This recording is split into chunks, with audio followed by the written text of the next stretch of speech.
भाई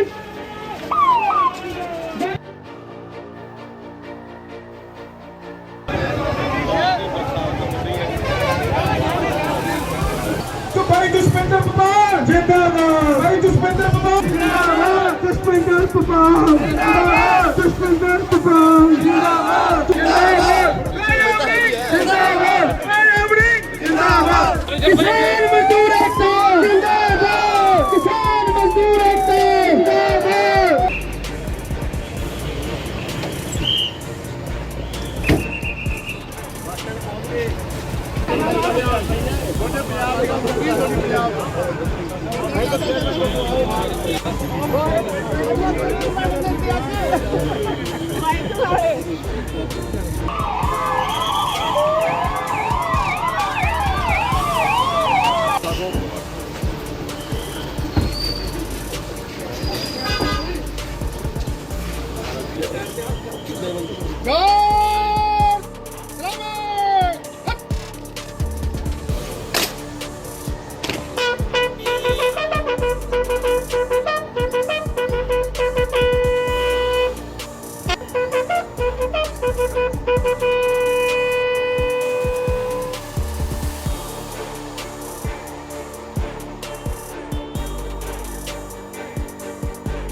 मैं समझदा जी मैं अज पहली मीटिंग साडी मानसा जिले विच सी मैनू इंचार्ज लाया गया इस जिले का। सो तमाम साडे कांग्रेस के लीडर साहबानां दे नाल DC SSP साहब ते एडमिनिस्ट्रेशन नाल मिल के जिहड़े आउण वाले समय च असीं काम करने हैं उन्हां दे मुतल्लक अजकल गलबात हुई।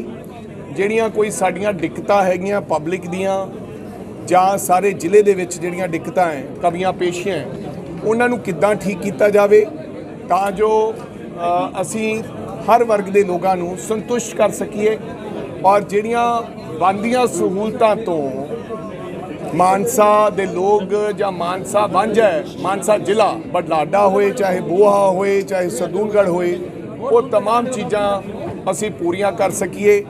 ਅੱਜ ਇਸ ਕਰਕੇ ਮੈਂ ਇੱਥੇ ਆਇਆ तो पहली मीटिंग हुई है।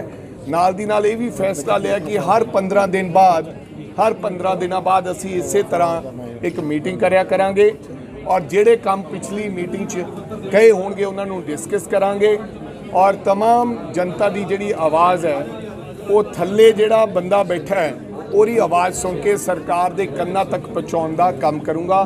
इस मुतल्लक अज मैं मानसा फेरी ते मीटिंग रखी सी। ਮਾਨਸਾ ਜ਼ਿਲ੍ਹੇ ਦੇ ਕਿਸੇ ਦੇ ਪਿੰਡ ਦੇ ਵਿੱਚ PRTC ਬੱਸ ਨਹੀਂ ਜਾਂਦੀ ਜਦੋਂ ਕਿ ਮਾਨਸਾ ਦੇ ਵਿੱਚ ਇੰਨੀਆਂ ਕੰਡਮ ਬੱਸਾਂ ਚੱਲ ਰਹੀਆਂ ਨੇ ਵਿਭਾਗ ਵੱਲੋਂ ਉਹਨਾਂ ਤੇ ਕੋਈ ਕਾਰਵਾਈ ਨਹੀਂ ਕੀਤੀ ਜਾ ਰਹੀ।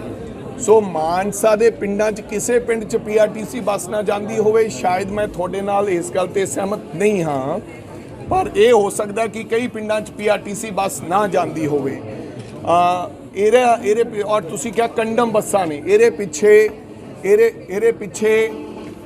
ਪਿੱਛੇ ਜੀਜੇ ਸਾਲੇ ਦੀ ਰਾਜਨੀਤੀ ਸੀ ਜਾਣੀ कि सुखबीर बादल ते मजीठा जिन्हां ने ट्रांसपोर्ट माफिया पैदा किया ना केवल एक माफिया वो माफिए दे पैदाइशी ने ये 15 साल किसी प्रकार का कोई 15 साल पहला माफिया नहीं हुंदा सी चाहे वो ड्रग माफिया चाहे वो रेत माफिया चाहे वो केबल माफिया चाहे वो ट्रांसपोर्ट माफिया हर एक नाल वो सीधे जुड़ते हैं लेकिन ट्रांसपोर्ट माफिया नाल तो वो सीधे जुड़ते हैं। 53 लाख रुपए का मुनाफा मेरे बन तो बाद अज PRTC ते रोडवेज नूं हो रहा है डेली का every day. If you calculate 53 lakh into 14.5 साल 10 साल हो तो 4.5 साल ते अगर वो दिन ते कैलकुलेट करोगे 365 के हिसाब नाल तो 2700 करोड़ रुपया पर बादल जीजा साले दे करके जिहड़ा लुट हुई है ट्रांसपोर्ट की इसे करके बसां टुट गईयां इसे करके बसां नवीं नहीं पाईयां गईयां इसे करके इहदा पैसा तो रेवन्यू वो लोग खा गए जिहदी मैं इंक्वायरी कराउण जा रहे हैं। और तुहानूं खुशखबरी दसदा कि जो बने हैं 842 नवीं बसां का मैं ऑर्डर दे चुकिया है लेकिन अज जो PRTC ते रोडवेज के हालात ने ਉਹਦੇ ਪਿੱਛੇ ਜੀਜਾ ਸਾਲਾ ਦਾ ਅਹਿਮ ਰੋਲ ਹੈ। ਇਸ ਕਰਕੇ ਸਾਡੇ ਬੱਸਾਂ ਦੀ ਹਾਲਾਤ। ਅੱਜ ਹੀ ਸਫਾਈ, ਇੱਕ ਦਿਨ ਪਹਿਲਾਂ ਹੀ ਸਫਾਈ ਹੋਈ ਹੈ, ਇਹ ਲੋੜ ਨਹੀਂ ਸੀ ਵੀ ਰੋਜ਼ਾਨਾ ਸਫਾਈ ਚਾਹੀਦੀ ਸੀ ਬੱਸ ਸਟੈਂਡ ਦੀ। ਕੱਲ ਕੂੜਾ ਜਿਹੜਾ ਰਾਤ ਨੂੰ ਹੀ ਚੱਕਿਆ ਗਿਆ। 100% ਮੈਂ ਤੁਹਾਨੂੰ ਬੇਨਤੀ ਕਰਨੀ ਚਾਹਣਾ, ਮੈਂ 15 ਦਿਨ ਪਹਿਲਾਂ ਮੁਹਿੰਮ ਸਟਾਰਟ ਕੀਤੀ ਸੀ। 2 ਬੱਸ ਸਟੈਂਡਾਂ ਤੇ ਮੈਂ ਅਚਨਚੇਤ ਜਾ ਕੇ ਸਫਾਈ ਦਾ ਪ੍ਰੋਗਰਾਮ ਵਿੱਢਿਆ, ਲੇਕਿਨ ਸਫਾਈ ਨਿਰੰਤਰ ਹੋਣੀ ਚਾਹੀਦੀ ਹੈ। ਮੈਂ ਪ੍ਰੈਸ ਵਾਲੇ ਭਰਾਵਾਂ ਨੂੰ ਬੇਨਤੀ ਕਰਾਂਗਾ ਕਿ ਜਿੱਥੇ ਐਸੀ ਕੋਤਾਹੀ ਹੁੰਦੀ ਹੈ ਤੁਸੀਂ ਜ਼ਿਆਦਾ ਨਿਗਾਹ ਰੱਖਿਓ। ਜਿਹੜਾ ਵੀ ਆਫੀਸਰ ਨਿਰੰਤਰ ਸਫਾਈ ਨਹੀਂ ਕਰਾਏਗਾ ਉਹਦੀ ਛੁੱਟੀ ਜਲਦ ਕਰ ਦਿੱਤੀ ਜਾਏਗੀ। ਸਰ ਪਰ 1.5 ਦਰਜਨ ਬੱਸਾਂ ਦੇ ਰੂਟ ਅੱਜ ਬੰਦ ਕਰਤੇ ਕਿ ਤੁਸੀਂ ਆਏ ਹੋ, ਇਹਦਾ ਮਤਲਬ ਸਾਰੇ ਜਿਹੜੇ ਟਰਾਂਸਪੋਰਟ ਦੇ ਅਧਿਕਾਰੀ ਆ ਉਹਨਾਂ ਨੂੰ ਪਤਾ ਹੈ ਵੀ ਕਿਹੜੇ ਬੱਸਾਂ ਦੇ ਕਾਗਜ਼ ਪੂਰੇ ਨੇ। ਬਿਲਕੁਲ ਹੋ ਸਕਦਾ ਹੈ ਕੁਝ ਟਰਾਂਸਪੋਰਟ ਦੇ ਅਧਿਕਾਰੀਆਂ ਨੂੰ ਪਤਾ ਹੋਵੇ। Matter of inquiry, it's a matter of inquiry. ਇਹਦੀ ਮੈਂ ਇਨਕੁਆਇਰੀ ਕਰ ਰਿਹਾ ਹਾਂ ਕਿ ਜਿਹੜੇ ਵਿਅਕਤੀ ਕਿਹੜੇ ਆਫੀਸਰ ਇਹਨਾਂ ਲੋਕਾਂ ਨਾਲ ਮਿਲੇ ਹੋਏ ਸਨ, ਉਹਨਾਂ ਨੂੰ ਨੈਚੁਰਲੀ ਜਿੱਥੇ ਜਾਣਾ ਹੈ ਉਹਨਾਂ ਨੂੰ ਪਤਾ ਲੱਗ ਜਾਂਦਾ ਥੋੜਾ। ਜਿਵੇਂ ਪ੍ਰਾਈਵੇਟ ਟਰਾਂਸਪੋਰਟਰ, ਮੈਂ ਨਹੀਂ ਕਹਿੰਦਾ ਮੇਰੇ ਸਾਰੇ ਆਫੀਸਰ, ਹੋ ਸਕਦਾ ਹੈ ਕੁਝ ਮੁਲਾਜ਼ਮ ਮਿਲੇ ਹੋਣ, ਲੇਕਿਨ ਮੈਂ ਉਹਨਾਂ ਨੂੰ ਇੱਕ ਵਾਰ ਇਹ ਕਹਾਂਗਾ ਕਿ ਬਿਲਕੁਲ ਹਟ ਜਾਓ। ਜ਼ੀਰੋ ਟੋਲਰੈਂਸ ਰਹੇਗੀ। ਕਾਨੂੰਨ ਕਿਸੇ ਨੂੰ ਵੀ ਕਾਨੂੰਨ ਦੀ ਉਲੰਘਣਾ ਨਹੀਂ ਕਰਨ ਦਿਆਂਗਾ। ਜਿਹੜਾ ਅਧਿਕਾਰੀ ਇਹ ਕਰੇਗਾ ਸਸਪੈਂਡ ਨਹੀਂ ਕਰਾਂਗਾ, ਡਿਸਮਿਸ ਕਰਾਂਗਾ, ਔਰ ਜਿੰਨਾ ਸਰਕਾਰ ਦਾ ਰੈਵਨਿਊ ਲਾਸ ਹੋਊਗਾ ਉਹ ਇਹਦੇ ਤੋਂ ਲਵਾਂਗਾ। ਸਰ ਰੈਵਨਿਊ ਵਧੇ ਦੇ ਲਈ ਤੁਸੀਂ ਵਧਾਈ ਦੇ ਪਾਤਰ ਹੋ, ਪਰ ਲੋਕਾਂ ਦੇ ਚਰਚਾ ਹੈ ਵੀ ਅਵਤਾਰ ਹੈਂਡਲੀ ਦਾ ਵੱਡਾ ਟਰਾਂਸਪੋਰਟ ਦਾ ਕੰਮ ਹੈਗਾ ਜਾਂ ਹੋਰ ਵੀ ਕਈ ਕਾਂਗਰਸੀ ਆਗੂ ਹੈਗੇ ਆ, ਤੁਹਾਡੇ ਤੇ ਇਹ ਗੱਲ ਉੱਠਦੀ ਹੈ ਕਿ ਤੁਸੀਂ ਸਿਰਫ ਆਪਣੇ ਸਿਆਸੀ ਵਿਰੋਧੀਆਂ ਦੇ ਬੱਸਾਂ ਨੂੰ ਹੀ ਬ੍ਰੇਕ ਲਵਾ ਰਹੇ ਹੋ। ਗਲਤ ਕਿਉਂ ਗੱਲ ਕਰ ਰਹੇ ਹੋ? ਅਗਰ ਡੇਟਾ ਨਹੀਂ ਹੋਵੇ ਤਾਂ ਸਵਾਲ ਨਹੀਂ ਪੁੱਛਣਾ ਚਾਹੀਦਾ ਜੀ। 150 ਤੋਂ ਜ਼ਿਆਦਾ ਕੰਪਨੀਆਂ ਦੀਆਂ ਬੱਸਾਂ ਬੰਦ ਨੇ। ਕਰਤਾਰ ਦੀਆਂ 4 ਬੱਸਾਂ ਇੰਪਾਊਂਡ ਕੀਤੀਆਂ ਗਈਆਂ। ਕਾਂਗਰਸੀਆਂ ਦੀਆਂ ਡਿੰਪਾ ਜੀ ਦੀਆਂ 3 ਬੱਸਾਂ ਇੰਪਾਊਂਡ ਕੀਤੀਆਂ ਗਈਆਂ। ਕਿੱਕੀ ਢਿੱਲੋਂ ਦੀਆਂ ਗ੍ਰੀਨ ਬੱਸ ਸਰਵਿਸ ਹੈ, 4 ਬੱਸਾਂ ਇੰਪਾਊਂਡ ਕੀਤੀਆਂ ਗਈਆਂ। ਔਰ 150 ਐਸੀ ਕੰਪਨੀਆਂ ਜਿਨ੍ਹਾਂ ਦੀਆਂ ਬੱਸਾਂ ਇੰਪਾਊਂਡ ਕੀਤੀਆਂ ਗਈਆਂ। ਇਹ ਕੇਵਲ ਕਿਸੇ ਕੋਲੇ ਕੋਈ ਮੁੱਦਾ ਨਹੀਂ ਹੈ, ਇਹ ਅਕਾਲੀ ਦਲ ਕੋਲੇ ਕੋਈ ਮੁੱਦਾ ਨਹੀਂ ਹੈ, ਇਸ ਕਰਕੇ ਉਹ ਇਸ ਮੁੱਦੇ ਨੂੰ ਉਛਾਲ ਰਹੇ ਹੈ। ਮੈਂ ਰੈਂਡਮਲੀ ਜਿਸ ਵਿਅਕਤੀ ਦਾ ਟੈਕਸ ਟੁੱਟ ਗਿਆ ਉਹਦੀ ਬੱਸ ਬੰਦ ਕਰ ਰਹੇ ਹਾਂ, ਜਾਂ ਜਿਹੜੀ ਅਨਅਧਿਕਾਰਤ ਤੌਰ ਤੇ ਚੱਲ ਰਹੀ ਹੈ, ਜਾਂ 1 ਨੰਬਰ ਤੇ 4 ਬੱਸਾਂ ਚੱਲ ਰਹੀਆਂ ਉਹਨਾਂ ਦਾ ਕਰ ਰਹੇ ਹਾਂ। ਤੇ ਉਹ ਕਿਹਨਾਂ ਦਾ ਸੀ? ਉਹ ਇਹਨਾਂ ਲੋਕਾਂ ਦੀਆਂ ਜ਼ਿਆਦਾ ਬੱਸਾਂ ਦਾ ਨਜ਼ਰ ਆ ਰਿਹਾ, ਕਿਉਂਕਿ ਫਲੀਟ ਇਹਨਾਂ ਦੀਆਂ ਵੱਡੀਆਂ 400 ਬੱਸਿਸ ਉਹਨਾਂ ਦੀਆਂ ਜੀ।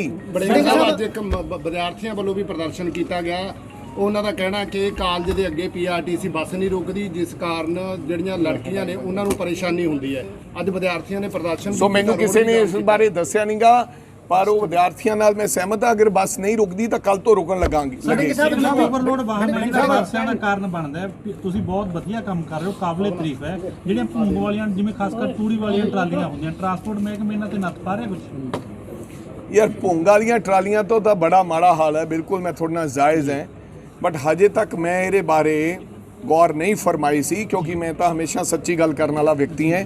ਪਰ ਅੱਜ ਤੁਸੀਂ ਮੇਰੇ ਧਿਆਨ 'ਚ ਲਿਆਂਦਾ 100%, ਕਿਉਂਕਿ ਉਹ ਐਕਸੀਡੈਂਟ ਦਾ ਕਾਰਨ ਬਣਦੀਆਂ ਭੁੰਗਾਂ ਦੀਆਂ ਟਰਾਲੀਆਂ। ਧੁੰਦ ਦੇ ਵਿੱਚ ਬੜਾ ਨੁਕਸਾਨ ਹੁੰਦਾ, ਇਹਨਾਂ ਤੇ ਰੋਕਥਾਮ ਜ਼ਰੂਰ ਕਰਾਂਗੇ। ਵੜਿੰਗ ਸਾਹਿਬ, ਯੂਪੀ ਸੀਐਮ ਨੂੰ ਹਟਾਉਣ ਦੇ ਵਿੱਚ ਇਕੱਲਾ ਬੇਅਦਬੀ ਤੇ ਨਸ਼ਿਆਂ ਦਾ ਮੁੱਦਾ ਸੀਗਾ, ਲੇਕਿਨ ਸੀਐਮ ਨੂੰ ਹਟਾਉਣ ਤੱਕ ਹੀ ਸੀ ਮਸੀਂ, ਉਸ ਤੋਂ ਬਾਅਦ ਮੁੜ ਕੇ ਕੀ ਕਾਰਵਾਈ ਉਹਦੇ ਤੇ ਹੋ ਰਹੀ ਹੈ? ਤੁਹਾਨੂੰ ਕੀ ਪਤਾ ਹੈ ਕਿ ਮੁੱਦਾ ਨਹੀਂ ਸੀਗਾ, ਹਰ ਚੀਜ਼ ਦਾ ਕੰਮ ਚੱਲ ਰਿਹਾ ਹੈ, ਹਰ ਚੀਜ਼ ਦੇ ਪਿੱਛੇ ਹਰ ਮੰਤਰੀ ਲੱਗਿਆ ਹੋਇਆ ਹੈ। ਔਰ ਚਾਹੇ ਉਹ ਬੇਅਦਬੀ ਦਾ ਮੁੱਦਾ ਸੀ, ਚਾਹੇ ਨਸ਼ੇ ਦਾ, ਉਹਦੇ ਤੇ ਵੀ ਪ੍ਰੋਸੀਡਿੰਗਸ ਜਿਹੜੀਆਂ ਕੋਰਟ ਦੇ ਅੰਦਰ ਮਸਲਾ ਹੈ।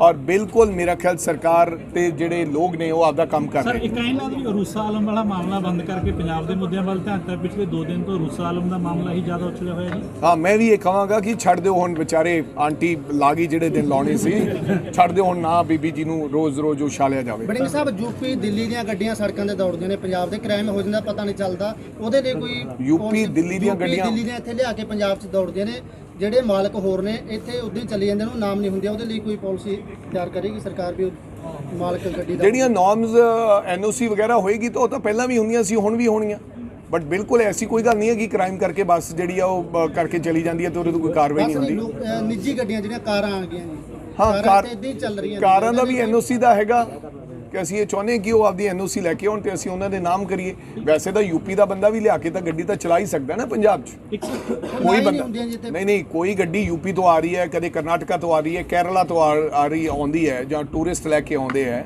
ਅਸੀਂ ਉਹਨਾਂ ਨੂੰ ਰੋਕ ਨਹੀਂ ਸਕਦੇ। ਬਟ ਹਾਂ, ਜਿਹੜੀਆਂ ਇੱਥੇ ਪੱਕੀਆਂ ਗੱਡੀਆਂ ਹੈਗੀਆਂ ਉਹਨਾਂ ਨੂੰ ਆਪਣੇ ਨਾਮ ਕਰਾਉਣੀਆਂ ਚਾਹੀਦੀਆਂ, ਉਹਨਾਂ ਨੂੰ ਐਨਓਸੀਜ਼ ਲੈਣੀ ਚਾਹੀਦੀ ਹੈ। ਔਰ ਜਿਹੜੇ ਇਸ ਤਰ੍ਹਾਂ ਨਹੀਂ ਕਰ ਰਹੇ ਉਹਨਾਂ ਤੇ ਕਾਰਵਾਈ ਹੋਣੀ ਚਾਹੀਦੀ ਹੈ।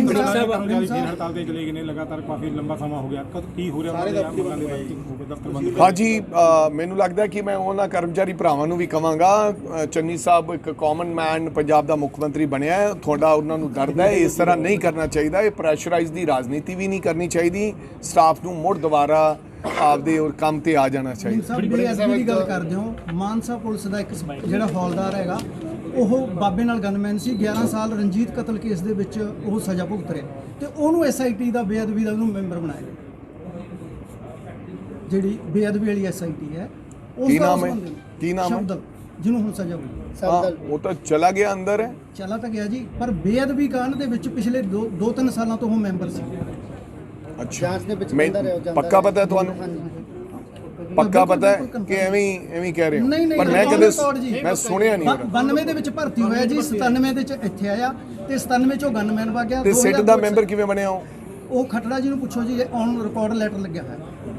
ਮੈਨੂੰ ਇਸ ਬਾਰੇ ਜਾਣਕਾਰੀ ਨਹੀਂ ਹੈ। ਜਿਸ ਚੀਜ਼ ਦੀ ਮੈਨੂੰ ਜਾਣਕਾਰੀ ਨਾ ਹੋਵੇ ਉਹਦੇ ਤੇ ਟਿੱਪਣੀ ਕਰਨਾ ਮੈਂ ਮੁਨਾਸਿਬ ਨਹੀਂ ਸਮਝਦਾ। ਅਗਰ ਉਹਨੂੰ ਕਿਸੇ ਨੇ ਐਸੇ ਵਿਅਕਤੀ ਨੂੰ ਬਣਾਇਆ ਗਿਆ ਤਾਂ ਬੇਹੱਦ ਮਾੜੀ ਗੱਲ ਹੈ। ਵੜਿੰਗ ਸਾਹਿਬ, ਇੱਕ ਇਮਾਨਦਾਰ ਕਨੈਕਟਰਾਂ ਨੂੰ ਸਨਮਾਨਿਤ ਕੀਤਾ ਜਾਂਦਾ ਸੀਗਾ ਬਹੁਤ ਟਾਈਮ ਪਹਿਲਾਂ, ਸ਼ੁਰੂ ਕਰ ਦਿੱਤਾ ਹੈ ਜੀ। ਅੱਛਾ, ਹੁਣ ਅਸੀਂ ਸ਼ੁਰੂ ਕਰਤਾ ਹੈ ਕਿ ਕੱਲ ਜਿਹੜੀ ਮੈਂ ਰਿਪੋਰਟ ਕਾਰਡ ਪੇਸ਼ ਕੀਤਾ ਉਹਦੇ ਵਿੱਚ ਮੈਂ ਦੱਸਿਆ ਕਿ ਇਮਾਨਦਾਰ ਕਨੈਕਟਰਾਂ ਨੂੰ ਆਉਣ ਵਾਲੇ ਸਮੇਂ ਦੇ ਵਿੱਚ ਅਸੀਂ ਹਰ 15 ਦਿਨਾਂ ਬਾਅਦ ਸਨਮਾਨਿਤ, ਨਾਟ ਓਨਲੀ ਇਮਾਨਦਾਰ ਕਨੈਕਟਰਸ, ਇਵਨ ਡਰਾਈਵਰ ਜਿਨ੍ਹਾਂ ਵਧੀਆ ਬੱਸੇ ਚਲਾਉਂਦੇ ਆ ਉਹਨਾਂ ਨੂੰ ਅਸੀਂ ਸਨਮਾਨਿਤ ਕਰਾਂਗੇ। ਇੱਕ GM ਨੂੰ 500 ਮੀਟਰ ਦੇ ਘੇਰੇ 'ਚ ਚੈਕਿੰਗ ਦੇ ਦਿੱਤੇ ਗਏ ਆ ਕਿ ਇਹਨਾਂ ਦਾ ਘੇਰਾ ਵਧੇ ਤਾਂ ਘੇਰਾ RTS ਸਾਰਾ ਘੇਰਾ ਨਹੀਂ, ਪਹਿਲਾਂ GM ਕਿਤੇ ਚੈਕਿੰਗ ਨਹੀਂ ਕਰ ਸਕਦਾ ਸੀ। ਤੁਸੀਂ ਉਲਟਾ ਮੈਨੂੰ ਸ਼ਾਬਾਸ਼ ਦਿਓ ਸਾਡੇ ਮਹਿਕਮੇ ਨੂੰ। GM ਕੱਲਾ ਅੱਡਾ ਵੇਖਣ ਵਾਸਤੇ ਹੁੰਦਾ ਸੀ, ਅਸੀਂ ਹੁਣ ਅਧਿਕਾਰ ਦਿੱਤਾ ਹੈ GM ਨੂੰ ਕਿ ਉਹ 500 ਮੀਟਰ ਦੇ ਦਾਇਰੇ 'ਚ ਜਾ ਕੇ ਚਲਾਨ ਵੀ ਕੱਟ ਸਕਦਾ ਹੈ। ਇਹ RTA ਕੋਲੇ ਅਧਿਕਾਰ ਹੈ ਜਾਂ SDM ਕੋਲੇ ਅਧਿਕਾਰ ਸੀ, DTOs ਕੋਲੇ। ਸੋ ਜਿੱਥੇ ਵੀ ਕਈ ਵਾਰੀ ਕੋਈ ਹੇਰਾ ਫੇਰੀ ਅੱਡੇ ਦੇ ਨੇੜੇ ਹੁੰਦੀ ਹੈ ਤਾਂ GM ਵੀ ਉਹਨਾਂ ਨੂੰ ਇੰਪਾਊਂਡ ਕਰ ਸਕਦਾ ਹੈ। ਆਮਦਨ ਵਧੀ ਹੈ ਜੀ ਹੁਣ ਜਦੋਂ 53 ਲੱਖ ਰੁਪਇਆ। ਇੱਕ ਸਰ ਬਠਿੰਡਾ ਸਾਹਿਬ ਹੁਣ ਆਮਦਨ ਵਧੀ ਆ, ਪਹਿਲਾਂ ਆਮਦਨ ਵਧ ਰਹੀ, ਕਿਹਨੂੰ ਜਿਹੜਾ ਜ਼ਿੰਮੇਵਾਰ ਠਹਿਰੇ ਹੋ ਤੁਸੀਂ ਇਹਨਾਂ ਹੁਣ ਆਮਦਨ ਜਿਹੜੀ ਵਧੀ ਹੈ ਜੀ? ਜਿਹੜੇ ਲੋਕ ਪਹਿਲਾਂ ਕੰਮ ਕਰਦੇ ਸੀ ਉਹ ਤਮਾਮ ਲੋਕ ਜ਼ਿੰਮੇਦਾਰ ਹੈ। ਕਿਉਂ ਨਹੀਂ ਆਮਦਨ ਪਹਿਲਾਂ ਵਧੀ? ਸਰ ਉਹਦੇ 'ਚ ਅਰੁਣਾ ਚੌਧਰੀ ਵੀ ਸ਼ਾਮਲ ਨੇ। ਅਰੁਣਾ ਚੌਧਰੀ ਨੇ ਕਾਫੀ ਕੰਮ ਕੀਤਾ ਟਰਾਂਸਪੋਰਟ ਮਹਿਕਮੇ ਦੇ ਵਿੱਚ। ਮੈਂ ਤੁਹਾਨੂੰ ਇਹ ਨਹੀਂ ਕਹਿਣਾ ਚਾਹਾਂਗਾ, ਹਰ ਬੰਦੇ ਦਾ ਸਟਾਈਲ ਆਫ ਵਰਕਿੰਗ ਡਿਫਰੈਂਟ ਹੁੰਦਾ ਹੈ। ਜੀ ਸਰ, ਇੱਕ ਬਠਿੰਡਾ ਦੀ ਮੈਂ ਗੱਲ ਕਰਨੀ ਚਾਹੁੰਦਾ। ਸਿਟੀ ਬੱਸਾਂ ਚੱਲੀਆਂ ਸੀ ਬਠਿੰਡਾ 'ਚ ਵੱਡੀਆਂ, ਉਹ ਸਿਰਫ 2 ਸਾਲ ਔਨ ਰੋਡ ਰਹੀਆਂ ਤੇ ਇਸ ਟਾਈਮ ਕਵਾੜ ਸਿਟੀ ਬੱਸਿਸ ਸਾਡੇ ਅੰਡਰ ਨਹੀਂ ਹੈ, ਉਹ ਬਠਿੰਡਾ ਕਾਰਪੋਰੇਸ਼ਨ ਦੀਆਂ ਬੱਸਿਸ ਹੈ, ਨਾਟ ਸਾਡੀਆਂ। ਕੋਈ ਟਰਾਂਸਪੋਰਟ ਦੀ ਬੱਸ ਨਹੀਂ ਹੈ। ਸੋ ਬਠਿੰਡਾ ਡਿਪੂ ਦੇ ਅੰਦਰ ਲਾਈਆਂ ਹੋਈਆਂ। ਨਹੀਂ, ਉਹ ਬਠਿੰਡਾ ਡਿਪੂ ਦੇ ਅੰਦਰ ਲੱਗ ਗਈਆਂ ਕਿਉਂਕਿ ਉੱਥੇ ਜਗ੍ਹਾ ਦੇਖ ਕੇ ਲੱਗ ਗਈਆਂ ਹੋਣੀਆਂ। ਅਦਰਵਾਈਜ਼ ਜਿੰਨੀਆਂ ਵੀ ਸਿਟੀ ਬੱਸਿਸ ਹੈ ਉਹ ਮੀਨਸ ਨਹੀਂ, ਉਹ ਮੇਰਾ ਫਿਰ ਮੈਂ ਤੁਹਾਨੂੰ ਕਹਿ ਰਿਹਾ ਹਾਂ ਕਿ ਉਹ ਸਾਡੇ ਅਧਿਕਾਰ ਖੇਤਰ 'ਚ नहीं आते। बिल्डिंग साहब, जो बस आप पकड़ी है उसमें जिन्होंने टैक्स नहीं भरा उसको क्या आप उन अफसरों पर कार्रवाई करेंगे जैसे वेरका साहब कर रहे हैं? नहीं, जो टैक्स किसी के ऊपर कार्रवाई बनती है, कार्रवाई तो मैं बसेस के ऊपर कर रहा हूँ।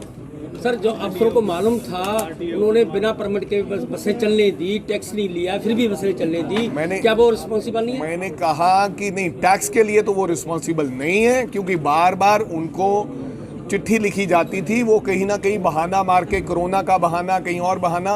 लेकिन हाँ, जो बिना परमिट्स के बसें चल रही हैं वो अधिकारियों की जिम्मेदारी बनती है।